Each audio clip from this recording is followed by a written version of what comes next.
Hola, yo me llamo Martín Alvarado, y aquella noche creí que la lluvia borraría mis errores. Caminaba por la avenida Entre Ríos con el paraguas doblado por el viento, la lluvia golpeaba como fichas sobre el asfalto. Era la noche del 29 de junio de 2005, y la ciudad de Buenos Aires olía a caucho, a humo de colectivos y a noticias viejas. Yo volvía de un bar en San Telmo tras una discusión que tendría repercusiones en los años siguientes. Terminar una relación que había durado casi 4 años y que me dejó una deuda de recuerdos. El asfalto reflejaba luces amarillas y un colectivo de la línea 168 se detuvo a mi lado. Subí detrás del conductor. Adentro el olor a cuero húmedo y a nafta mezclada con perfume barato. El colectivo estaba a medio llenar. Una mujer con un estreno de poncho, un estudiante con audífonos, un anciano que sujetaba una bolsa de pan. Y él, un hombre sentado en la penúltima fila, vestido con un sobretodo oscuro, la cara delgada, mirada perdida. No habló. Su silencio parecía más pesado que la lluvia. Miré su rostro varias veces y noté una cicatriz leve en la mandíbula. No supe decir por qué, pero me sentí observado. Intercambié miradas con una adolescente que me sonrió nerviosa. Su gesto fue la única comunicación humana en ese vagón de sombras. El colectivo avanzó por la avenida Corrientes, pasando por un cartel que anunciaba una obra de teatro basada en un suceso de 1976. Como si la ciudad recordara otra violencia histórica. Hablamos en murmullos. La mujer del poncho dijo que vio al hombre bajar en la parada de la calle Rivadavia. Luego lo vio aparecer de nuevo, como si caminara por la ciudad en 2 tiempos paralelos. El estudiante con audífonos confesó que perdió su reloj el mismo día y cuando lo recuperó estaba adelantado por exactamente 24 horas. Empecé a anotar fechas: 28 de junio de 2005, 29 de junio de 2005. Fechas que se acercaban y se alejaban como barcos en la neblina. Bajé en mi parada, la esquina de Callao y Pueyrredón, con la sensación de no haber terminado algo. La chica de los audífonos me rozó el mano al salir. Dejó caer una hoja con un número de teléfono escrito a lápiz. La lluvia continuó como una sentencia. Esa noche dormí mal. El rostro del hombre permanecía pegado detrás de mis párpados. Al día siguiente, en la cafetería, vi el diario con el titular que nunca olvido. Hallaron a Manuel Ramírez sin vida en un depósito. La fotografía mostraba a un hombre con un sobretodo que tenía la misma cicatriz en la mandíbula. El cuerpo había sido encontrado en la madrugada del 28 de junio de 2005, horas antes del viaje. Las noticias decían aparente causa natural y una nota policial escueta que no cerraba nada. Llevé la palabra aparente como una espina. Caminé hasta la comisaría de la calle Tucumán, donde un sargento de mirada cansada dijo las cosas con la burocracia de siempre. Puede ser un error, señor. Muchas personas se parecen, pero el sargento abrió un sobre con la foto y la fecha de fallecimiento escrita en letra temblorosa. Yo había subido al colectivo la noche del 29 de junio y la muerte había ocurrido la madrugada del 28. ¿Qué línea curva de tiempo permitía que un muerto tomara un colectivo? Volví al lugar del descubrimiento, el depósito en Parque Patricios, un galpón oscuro que fechaba su estructura en 1942, con huellas de otras historias industriales. Un vecino me contó que Manuel trabajó ahí años atrás y que tenía la costumbre de desaparecer por días. Nadie habló de fantasmas, todos hablaron de silencios. Sin embargo, una empleada dijo que la última vez que vio a Manuel fue esa misma semana, entrando al depósito. Sus labios temblaron. Regresé al colectivo la noche siguiente con el deseo de comprobar lo imposible. El chofer era otro. El interior seguía igual. La penumbra, el olor y la misma línea de pasajeros que parecía repetirse en un bucle.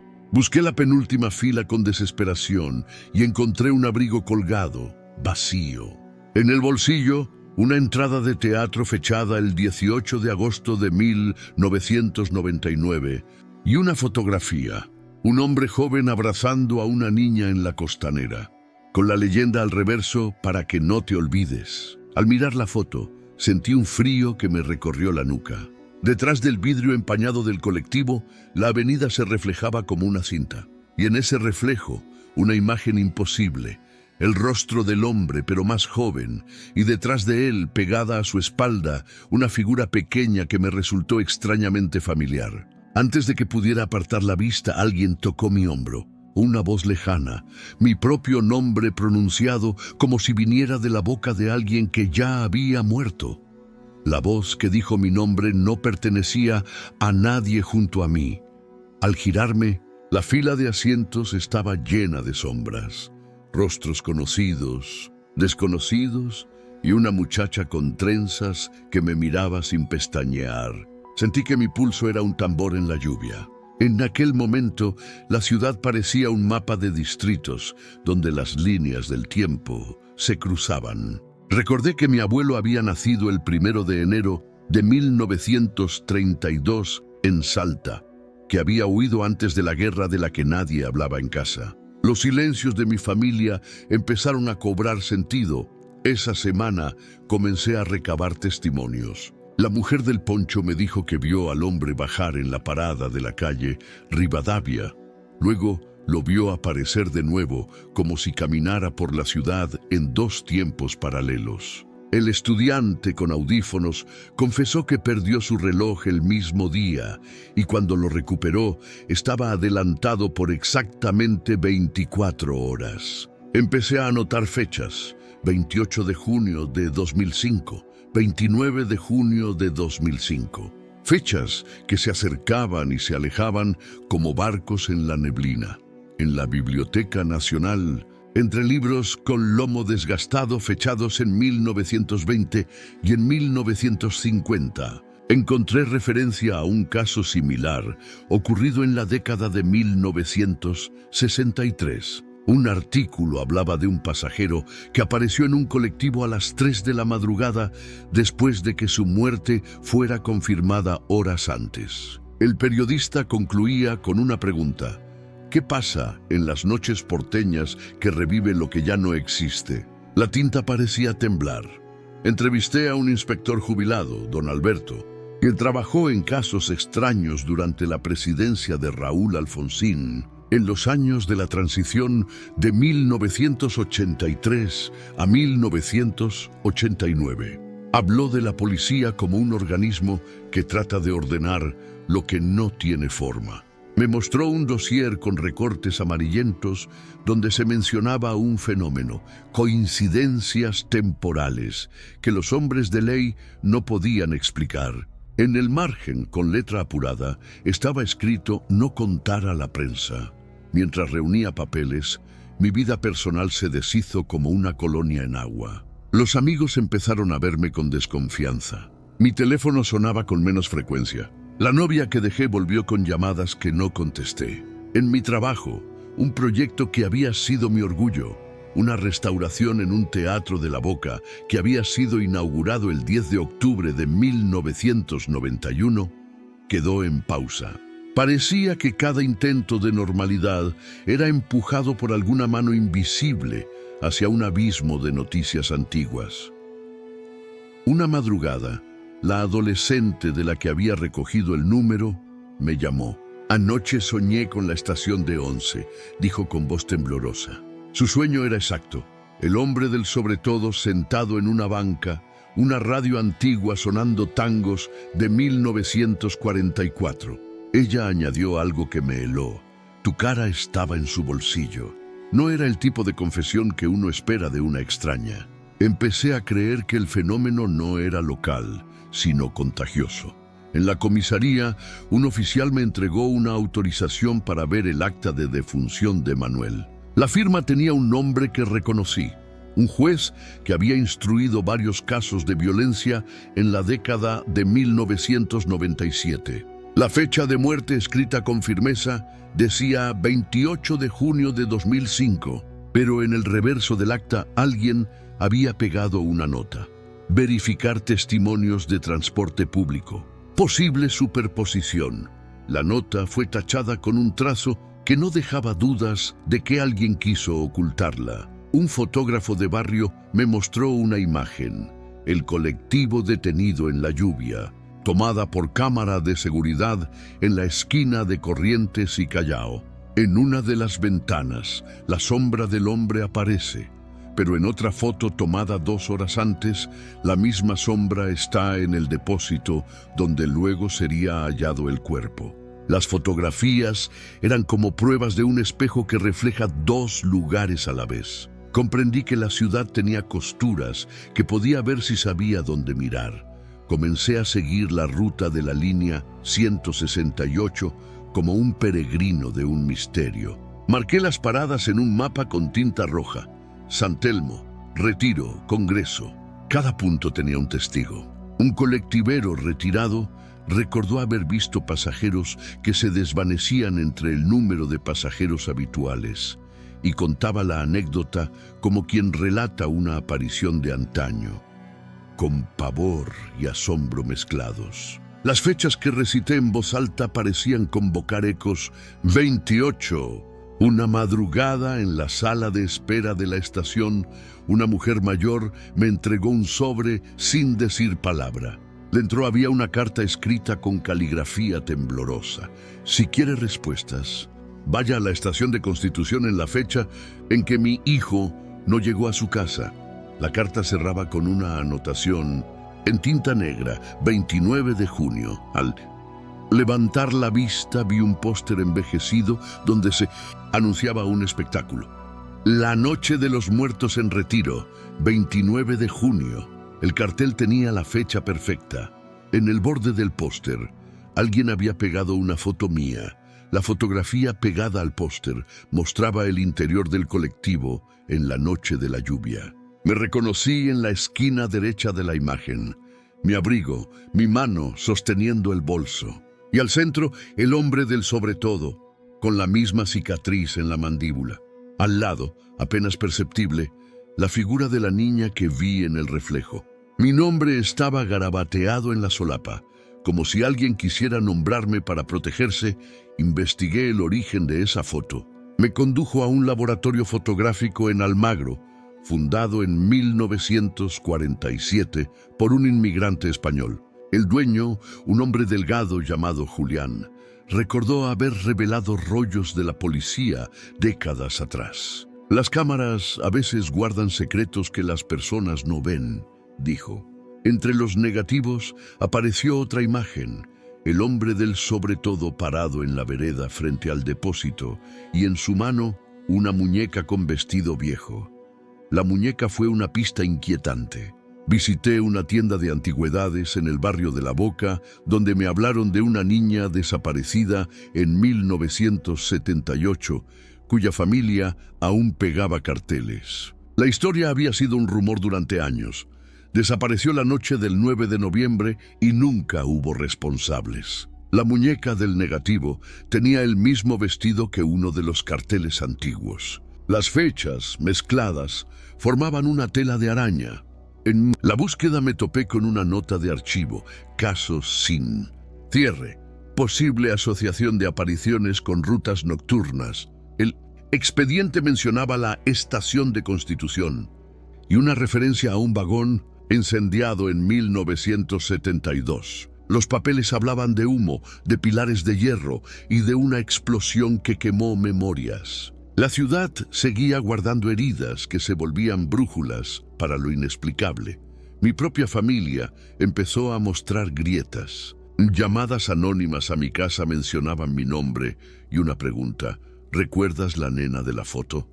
Mi madre, que sobrevivió a los años de la dictadura, dijo que mi curiosidad activaba demonios que ella prefería dejar dormir. Me contó de un tío suyo, desaparecido en 1976, y cómo las desapariciones son palabras que atraviesan generaciones. Comprendí que mi investigación tocaba viejas cicatrices una noche. En la estación de Constitución vi a la niña de la foto. Ya no era niña, sino una mujer con ojos hundidos que vendía boletos de bus como si fuera una ocupación y una penitencia. Me dio la vuelta a la muñeca y sus iniciales LM coincidían con el nombre de la niña desaparecida. Su voz era seca cuando habló. Mi madre decía que algunos regresan porque no saben dónde quedarse.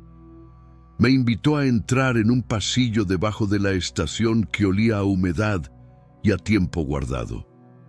Ahí, en la penumbra del subnivel, un grafiti recordaba fechas: 1972, 1978, 28 de junio de 2005.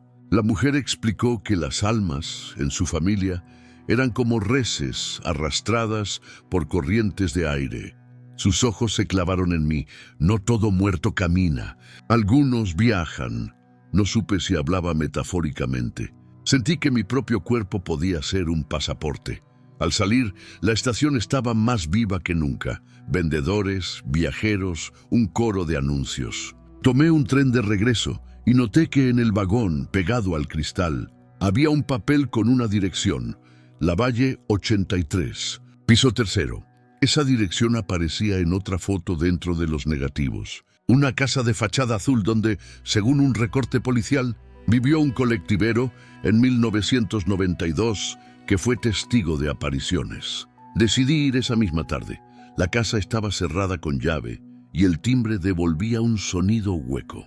La vecina del quinto piso, que se asomó con curiosidad, me dijo que el propietario había muerto hace años y que su nieto ahora guardaba cajas con papeles. Logré contactar al nieto. Se llamaba Esteban y accedió a mostrarme una caja con recortes. Entre ellos, una lista manuscrita de nombres y fechas. En la lista, junto al nombre de Manuel Ramírez, alguien había escrito: visto en colectivo 29. La tinta se corría como si el tiempo la hubiera mojado. Mientras hojeaba, Esteban se quedó en silencio y con la voz quebrada dijo: hay una foto que nadie quiso revelar. La sacó. Era una imagen tomada en la entrada del depósito. Manuel sosteniendo a una niña por la cintura, ella sonriendo con la boca llena de una sopa que parecía de otro siglo. Detrás de ellos, casi imperceptible, mi cara se reflejaba en un charco. Esteban cerró la caja con mano temblorosa y murmuró: si vas más allá, no volverás el mismo. Al salir, la puerta se cerró con un golpe que sonó como una sentencia.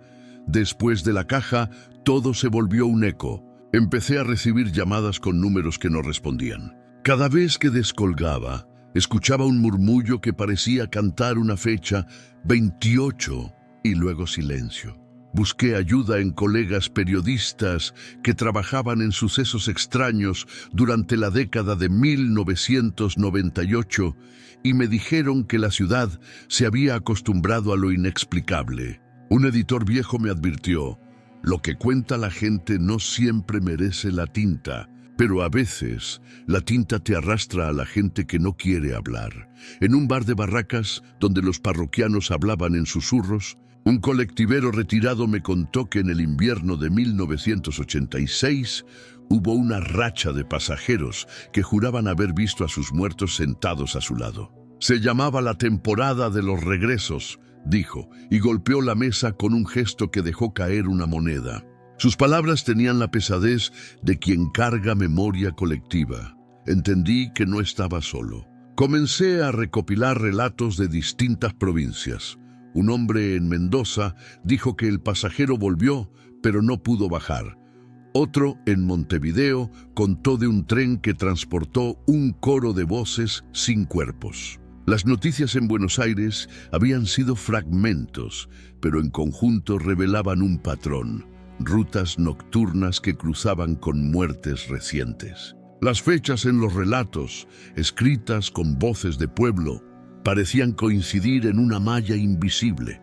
Una noche, mientras esperaba el colectivo, un anciano me relató que cuando era muchacho, en 1941, vio pasar por la Plaza de Mayo a una procesión que no tenía oradores, solo sombras que caminaban al ritmo de una música antigua. Las sombras a veces se confunden con la gente, dijo. La mezcla de lo político y lo sobrenatural me hizo recordar que la historia nacional y los sucesos personales se solapan con frecuencia. En el acta de una comisaría de barrio encontré una mención a un ritual, familiares que colocaban fotografías en los asientos para guiar a los que regresaban. No sonaba a ciencia, sino a una costumbre que residía entre la fe y la desesperación. Una mujer me dijo que su marido, que se había ido de casa el 15 de marzo de 2001, volvió a aparecer en la puerta del colectivo 10 años después, sin hablar, con la mirada perdida y con barro en las botas. Me acerqué a un sacerdote que trabajaba con familias de desaparecidos desde los años de la dictadura. Me contó que el dolor encuentra formas de volver. La memoria es una criatura viva, dijo, y algunos la ven como algo que respiró y regresó. En su despacho había recortes, fotos y una vela apagada en el quicio de la ventana. Su voz transmitía la mezcla de compasión y cansancio de quien ha visto demasiadas noches.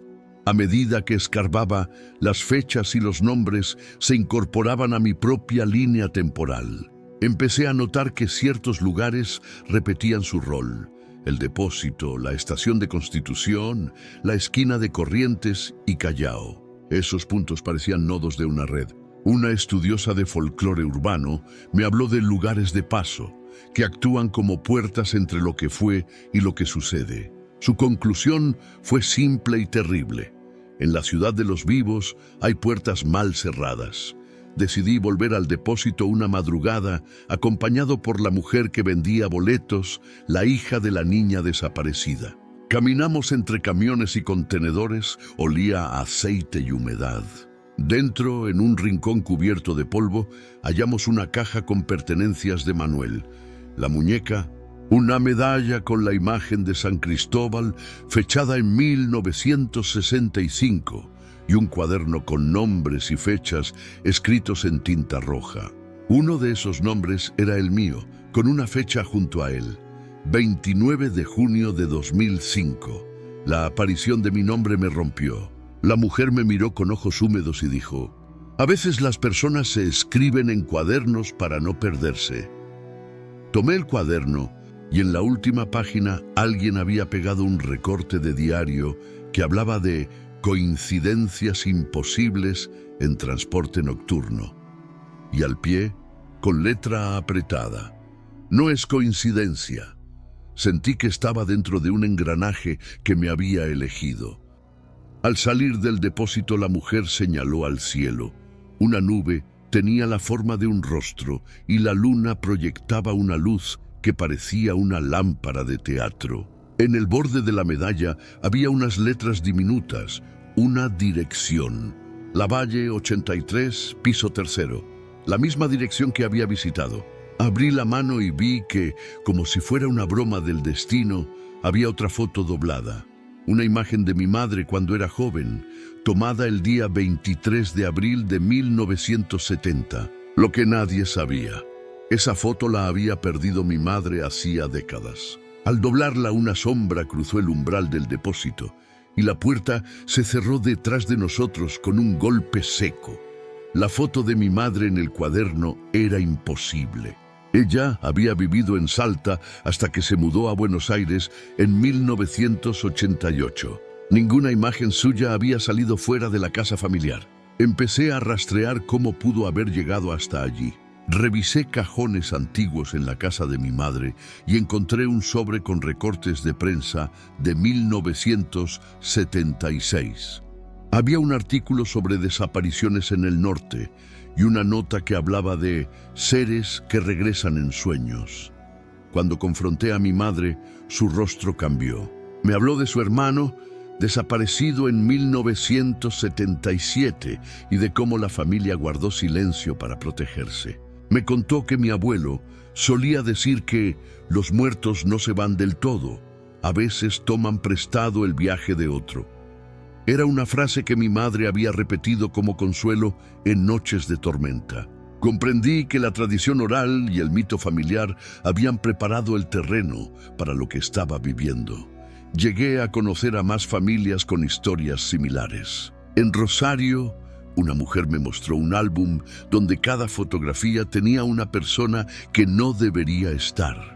La fecha puesta junto a la imagen no concordaba con la vestimenta ni la luz. En Córdoba, un colectivo urbano tuvo que clausurar una línea por la cantidad de pasajeros que decían haber visto a alguien que ya no vivía. Las historias formaban una constelación triste.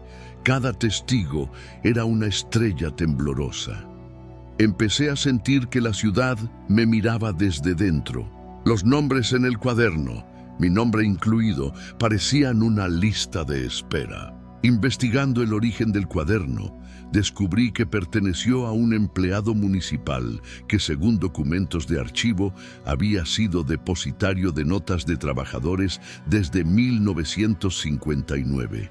La municipalidad, con su burocracia implacable, tenía registros que juntaban memoria administrativa y memoria humana. Una noche recibí un sobre con una fotografía, una imagen de mi infancia, tomada el día 22 de enero de 1994 en la Costanera. La foto mostraba a mi madre y a mi abuela. Detrás, casi imperceptible, el hombre del sobretodo observando desde una distancia prudente. No era una coincidencia. Mi vida, mi familia, parecían cosidos a su presencia. Empecé a sospechar que no había elegido investigar. Algo me había elegido a mí.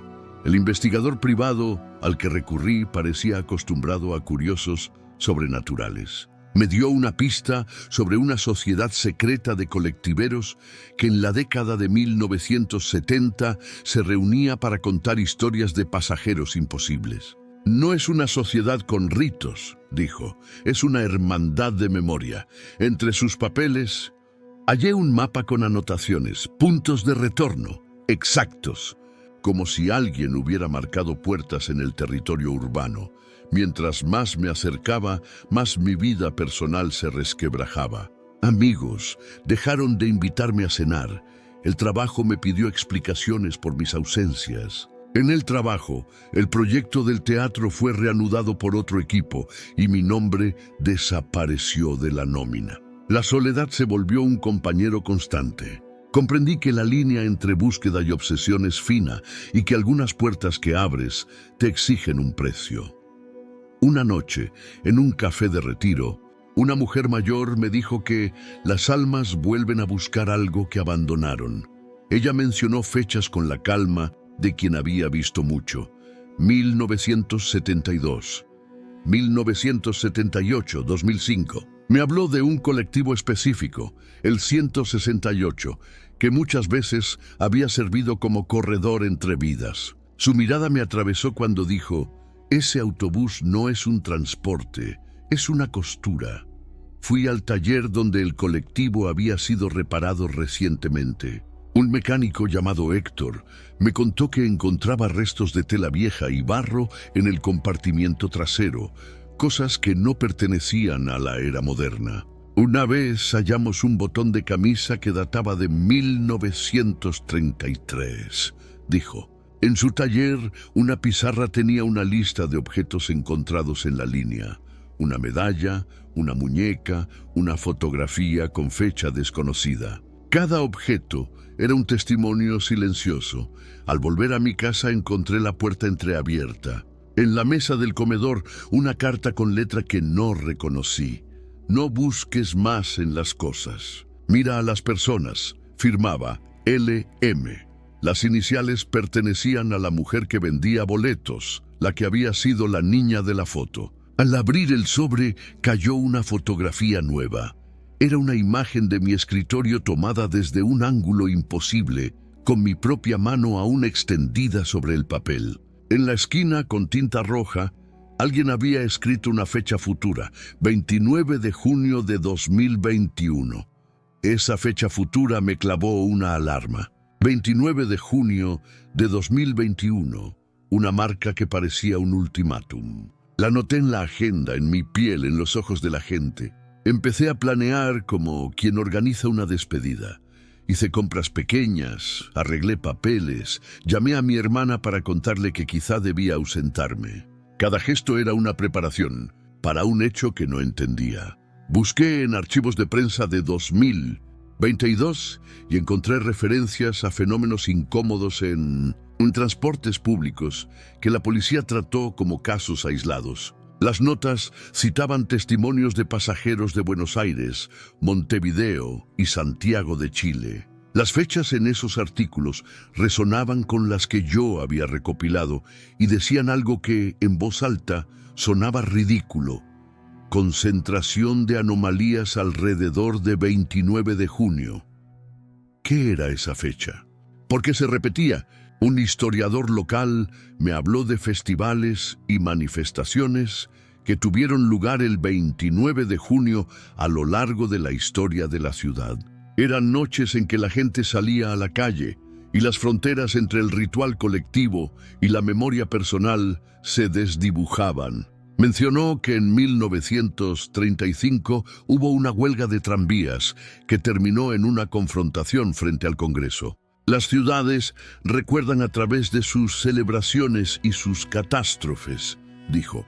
Con la fecha marcada, decidí seguir la ruta completa del colectivo la noche del 29. Subí desde Constitución hasta Retiro, notando caras, movimientos y pequeñas anomalías. Un pasajero que no dejaba huella, una radio que por un instante emitió un tango de 1944 sin conexión alguna. El colectivo parecía respirar distinto, como si supiera que algo iba a ocurrir. A la 1 de la madrugada, en una parada solitaria, subió una mujer con un poncho rojo, la misma ropa que en una foto antigua fechada en 1970. Traía una bolsa con cucharas de plata y me habló en voz baja. Los que vuelven traen recuerdos. Nosotros los guardamos. Me dio una cucharilla y dijo que la devolviera a su lugar en el depósito si quería respuestas. La sensación de participar en un ritual que no comprendía se hizo más intensa. Cerca de la terminal, el colectivo se detuvo en un semáforo y vi figuras en la vereda. Gente que parecía esperar, con rostros serios, algunos con fotos en las manos. Entre ellos, reconocí al anciano de la primera vez y a la mujer que vendía boletos. Me sentí dentro de una procesión que nadie proclamó. La ciudad por un instante se volvió un escenario. Llegado el momento en que el reloj del chofer marcó la madrugada del 29, la radio del colectivo emitió una voz entrecortada. «No te vayas». «No te vayas» fue mi nombre lo que se oyó, pero en un acento que no era mío. El pasajero del sobretodo se levantó y con pasos lentos caminó hacia atrás, como si retrocediera en su propio tiempo. Yo sentí que mi cuerpo estaba pegado a la butaca por una fuerza que no era física.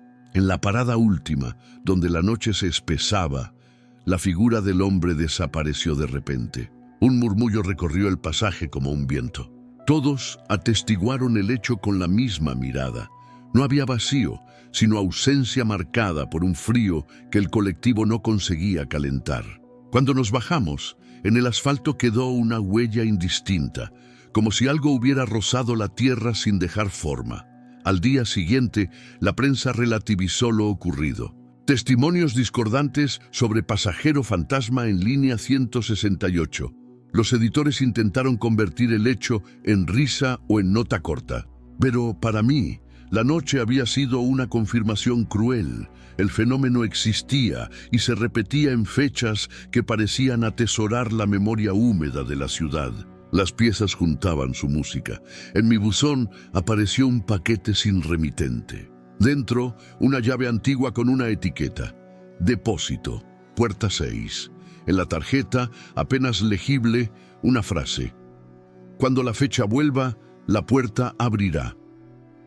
La llave vibraba en mi mano como un insecto vivo. Esa noche, en sueños, volví a ver la niña de la foto, ahora joven, llamándome desde la vereda, sus labios moviéndose para deletrear palabras que no alcancé a oír. Me desperté con la sensación de que algo se había mudado a mi casa mientras dormía. La llave no era de ninguna cerradura moderna, tenía el peso y la fría elegancia de otra época, como si perteneciera a 1934. Intenté usarla en la puerta del depósito marcada en la etiqueta. La puerta 6 estaba oxidada, pero se dio con un sonido que sonó como un acorde. Dentro, una sala pequeña y húmeda donde alguien había dejado una manta. En el fondo, sobre una mesa, reposaba un álbum. Era un álbum familiar de fotografías que no reconocí. Retratos antiguos de familias que vivieron en la ciudad y, en muchas de las imágenes, el hombre del sobre todo aparecía de incógnito en las esquinas. En la última página del álbum, una nota: para el que busca, no todo lo buscado agradece ser hallado. Sentí que me hablaban directo a mí. Cuando saqué una foto, la imagen se desplazó levemente, como si tuviera vida. La niña de la costanera, en alguna de las fotos, abrió los ojos y me miró por primera vez. No era un relato. El álbum parecía contener momentos de distintas décadas que no respetaban orden cronológico. Sus fechas, escritas a lápiz, iban de 1936 a 2005 sin lógica aparente. Salí del depósito con las fotos bajo el brazo. La ciudad afuera estaba igual, pero mi percepción había cambiado. Cada rostro que cruzaba la calle me parecía suspendido entre un pasado que quería asomarse y un presente que luchaba por mantener su forma. Entre las fotos encontré un retrato donde aparecía mi abuelo en su juventud, fechado 23 de abril de 1932. La misma fecha que la foto hallada en el depósito meses atrás. Las coincidencias dejaron de serlo. Empecé a soñar con estaciones antiguas, trenes con faroles, mujeres con vestidos largos y niños con boinas. En uno de esos sueños, una voz me dijo: las puertas se abrazan en noches de lluvia. Al despertar, encontré en la mesilla un trozo de tela con un patrón que había visto en la muñeca de la foto. Un detalle que conectaba objetos y recuerdos como hilos.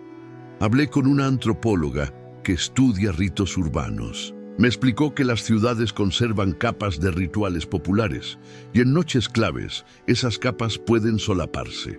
Mencionó las celebraciones del solsticio de invierno que se hacían antiguamente en barrios porteños y cómo los rituales populares reprimidos vuelven en formas distorsionadas. Lo que describía sonaba a explicación y a advertencia.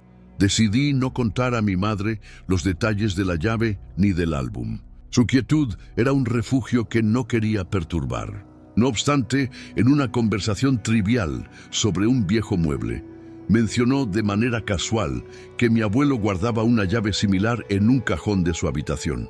Pensaba que era de un baúl, dijo. La revelación me hizo pensar que las generaciones transmiten objetos como pequeñas bombas de memoria. La noche previa al 29, la ciudad se cubrió con una lluvia persistente y la gente habló en bares de supersticiones renovadas. En un colectivo lleno, noté que varios pasajeros sostenían fotografías. Una mujer mayor me dijo que eran rezos, otros hablaban de ceremonias en plazas que nadie anunciaba. El aire olía a incienso y a humedad, y mi corazón fue un tambor que marcaba un compás de temor.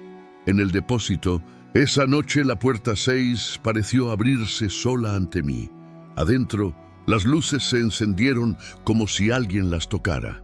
En la penumbra vi una figura que esperaba, el hombre del sobre todo, más nítido que en cualquier recuerdo. No habló, extendió la mano y en la palma sostenía una foto de mi infancia.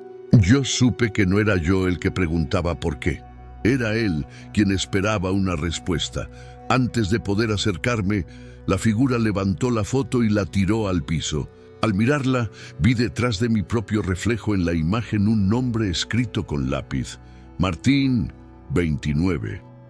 De pronto, la puerta del depósito se cerró con fuerza y la llave que tenía en el bolsillo se partió en dos. La oscuridad se tragó el espacio y en el silencio escuché el sonido de pasos que no eran de este tiempo acercándose hacia mí.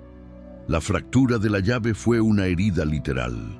Guardé los fragmentos en un cajón y sentí que algo en mi vida había sido quebrado deliberadamente. Esa misma semana encontré en mi buzón otro objeto, un botón de camisa antiguo con la Inscripción apenas legible, 1934. Lo coloqué sobre el plato de la mesa y lo miré como si esperara que se moviera. Empecé a tener sueños con la niña de la costanera que, en su forma adulta, hablaba en acertijos. Busca el reloj en la casa del guardia. Desperté y supe que debía ir a la vieja casilla del guardabarreras en Barracas, la cual, según relatos, había estado vinculada a desapariciones de objetos y a memorias errantes desde 1959. La casilla existía todavía, medio derruida, con grafiti que marcaba datos de marchas. 14 de abril y 23 de octubre, fechas de protestas que habían hecho temblar la ciudad en varias décadas. Dentro encontré un reloj de bolsillo parado en la una con manecillas de bronce. Al abrirlo, una fotografía muy pequeña, el hombre del sobretodo de perfil con la niña en brazos. La imagen estaba fechada en 1938. Volví al álbum del depósito y comparé. Las fechas no se correspondían con la lógica, pero las caras coincidían. Pensé en cómo las vidas se pegan unas a otras en el tiempo y cómo ciertos objetos, la muñeca, el botón, el reloj, funcionaban como anclas que permitían que la memoria cruzara puertas. La antropóloga me habló de objetos de tránsito que facilitan el paso entre relatos. Un periodista amigo me sugirió que llevara todo a la televisión para documentar el fenómeno. Rehusé. La exposición mediática convertiría el misterio en espectáculo y quizá lo dañaría. Aún así, la presión por respuestas crecía. Una noche encontré una carta entre las páginas del álbum dirigida a mí. No todos los retornos son para quedarse. Algunos son para pedir ayuda, firmaba LM de nuevo. Su letra era temblorosa, humana. Fui a la iglesia del barrio y encendí una vela por todas las almas que no habían tenido despedida. El cura, de barba gris, me dijo que en su parroquia se acercaban personas que contaban de visitas nocturnas. Me ofreció una cruz vieja y dijo: a veces la fe es la única herramienta que tenemos para sostener la incertidumbre. Sus palabras me sonaron como una bendición frágil. Mientras tanto, la investigación de la prensa seguía su curso tibio. Algunos especialistas hablaron de alucinaciones colectivas, otros de manipulación mediática. Para mí, la evidencia era tangible: las fotos, las fechas, las voces. Fui a ver al juez cuyo nombre había estado en el acta de Manuel. Me recibió con cortesía, pero sin sorpresa. Me dijo que casos así habían sido registrados antes y que la justicia tenía límites. En su archivo hallé una mención: posible fenómeno sociológico. La noche previa al 29 de junio de 2021 llegué a la costanera con la intención de esperar el amanecer. El río se extendía oscuro como aceite. Vi a lo lejos una figura que parecía sostener una linterna. Al acercarme, reconocí la postura. Era la mujer que una vez fue niña. Sus manos sostenían algo cubierto con un paño. Hoy es la fecha, dijo. Hoy deciden si se van o si se quedan. Desenvolvió el paño. Era una caja con fotografías más antiguas, algunas de familias, otras de funerales. Entre ellas, una nota: si permanecen, se quedan. Si parten, nos dejan. No entendí a qué se refería, pero su resolución me golpeó. Ella añadió: tú también debes decidir, Martín. No puedes recoger las piezas de tantos y seguir siendo el mismo. Su mirada era un faro. En ese instante, el cielo se abrió y la lluvia cayó con más fuerza que nunca. De la caja saltó un papel con una dirección y una hora. Depósito, puerta 6, 29, medianoche. Al mirar el papel, la figura de la mujer empezó a desvanecerse como una fotografía vieja expuesta al sol. Su voz, ya distante, se oyó como un eco: no nos arrastres con tu miedo. Quedé solo frente al río con la caja en la mano, sabiendo que esa medianoche alguien o algo tomaría una decisión que me incluiría. La cuenta regresiva me siguió como una sombra. Llegué al depósito con la caja de fotografías y la medalla en el bolsillo. La puerta 6, que se había abierto con la llave quebrada antes, ahora parecía cerrada por gravedad. El metal frío y la pintura descascarada mostraban cicatrices. Marqué la hora, 11:45 de la noche. 1934, 1938, 29 de junio. Todo convergía. Dentro del depósito, más gente había venido. La mujer de los boletos, el anciano, el colectivero Héctor y algunos rostros nuevos con fotografías pegadas al pecho. Nadie habló mucho. El ambiente era tenso, reverente. Se colocaron en círculo y las fotos fueron dispuestas en el suelo como un altar improvisado. Un hombre trajo una radio antigua que empezó a emitir un tango tenue de 1944. La noche avanzó con un ritmo propio. En medida que las campanadas de la medianoche se acercaban, la temperatura bajó. Vi rostros que conocía fragmentados en las imágenes. Mi madre joven, Manuel en su juventud, la niña con el vestido de la costanera. En un rincón, alguien recordó a un desaparecido de 1976 y la sala se llenó de una tristeza antigua. Era una congregación de memoria. Al sonar las primeras notas de la medianoche, la puerta 6 vibró. Un viento frío barrió las fotos y las hizo volar como hojas. En el centro del círculo se formó una sombra que no correspondía a ninguna persona presente. La radio aumentó su volumen sin que nadie la tocara. La sombra fue tomando forma. Primero un perfil, luego la cicatriz en la mandíbula. Era Manuel, o la manera en que lo recordaban. La figura habló sin mover los labios. No busquen revivir lo que no puede volver como fue. Sus palabras resonaron. Entonces empezó a relatar, con una voz hecha de varios ecos, fragmentos de vidas. Una mujer que perdió un hijo en 1978, un colectivero que murió de frío en 1959. Las voces se mezclaron en una letanía de nombres y fechas. La gente lloró. En medio del clamor sentí que alguien me tocó la mano. Era la mujer que fue niña. Sus dedos estaban fríos y sus ojos eran dos abismos. Me dijo, ellos intentan quedarse, pero la ciudad no debe ser un cementerio. Sus palabras sonaron más como una orden que como consejo. La figura del hombre del sobre todo me miró con una intensidad que atravesó la piel. No buscaba a nadie, buscaba algo que había perdido. La figura extendió una fotografía hacia mí. Era una imagen de mi abuelo junto a un tren. En el reverso garabateado había una anotación: cierre la puerta. Comprendí que el sentido de todo era evitar que la ciudad se convirtiera en un archivo caminante de muertos. Al otro lado del círculo, alguien intentó quemar una fotografía con un encendedor, pero las llamas se apagaron, como si el papel estuviera húmedo por lágrimas de años. En la confusión, escuché un grito. El anciano que había participado desde el principio cayó de rodillas y señaló hacia la esquina. Una abertura en el depósito se iluminó con una luz irreconocible, como un hueco en la realidad. De allí emergieron sombras pequeñas, figuras infantiles que se disolvían al contacto con la luz. Los presentes se apartaron horrorizados mientras las sombras trepaban por las paredes. La mujer que fue niña agarró mi cara entre las manos y me habló. Tienes la llave, tienes la obligación.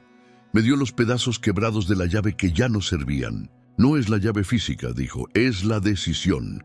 Sentí que mi elección era la bisagra que cerraría o abriría la brecha. La figura de Manuel se acercó y con voz triste dijo, si cierras, nos vas a arrebatar la posibilidad de corregir. Justo cuando la medianoche se rompía en su último eco, la radio dejó de sonar. Un silencio absoluto cubrió el depósito. Todos los presentes contuvieron la respiración. Manuel se inclinó hacia mí y depositó sobre mi palma algo frío, una carta lacrada con mi nombre. Ábrela si quieres saber lo que perdimos, dijo. La luz del hueco comenzó a succionarlos hacia adentro como un remolino. La carta en mi mano se abrió sola y las palabras que leí me arrancaron un grito ahogado. En la primera línea decía mi fecha de nacimiento escrita de forma distinta, con una hora que yo no recordaba haber vivido. La carta hablaba en primera persona, como si alguien supiera los entresijos de mi vida íntima. Narraba momentos que solo yo creía recordar y ofrecía una culpa que yo no había cargado hasta ese instante. Decía: has venido por curiosidad, pero ahora debes decidir cerrar o abrir. Mis manos temblaban tanto que tuve que sentarme. A mi alrededor, la gente suplicaba, lloraba, rezaba. Me acordé de las historias de mi abuelo, de su llave en el cajón, de la casa azul en la valle, de la foto de mi madre. Comprendí que la red de coincidencias no era azar, sino tejido. La ciudad había permitido que ciertas heridas quedaran abiertas. Si cerraba la puerta, las voces dejarían de regresar, pero sus historias terminarían sin reparación. Si la abría, quizá permitiría que regresaran para enmendar algo, pero arriesgaría que la ciudad se llenara de lo que no pertenece al presente. Los presentes me miraban como a un juez que decide sobre vidas. Sentí el peso de sus historias, cada una flecha clavada en la conciencia colectiva. Recordé la medalla de San Cristóbal, la muñeca, el botón de 1934. Recordé las fechas pronunciadas una y otra vez: 1972, 1978, 28 de junio y 29 de junio. La elección no era abstracta, era histórica. Cerré los ojos y escuché una mezcla de voces: la niña de la costanera, mi madre joven, el colectivero Héctor, Manuel. Una tras otra, me contaron fragmentos de sus vidas no vividas, reuniones perdidas, abrazos que no se dieron, palabras que quedaron a medio decir. Comprendí que quienes volvían no buscaban perpetuarse, sino corregir, pedir perdón o decir adiós. La ciudad, en su generosidad y crueldad, les daba una ventana. En el borde del hueco, la luz empezó a mostrar escenas. Un tren que partía, una madre que sostenía a su hijo, un hombre que nunca aprendió a decir «lo siento». Vi a mi abuelo en un andén, esperando algo que no llegó. Vi la foto de mi madre en la caja del depósito. Sentí su mano en la mía. La opción se presentaba clara y terrible. Cerrar era borrar la posibilidad de reparación. Abrir era arriesgar la convivencia entre vivos y muertos. Tomé una decisión que aún hoy no sé si fue la correcta. Puse en la caja la medalla, la muñeca, el botón y la foto de mi madre.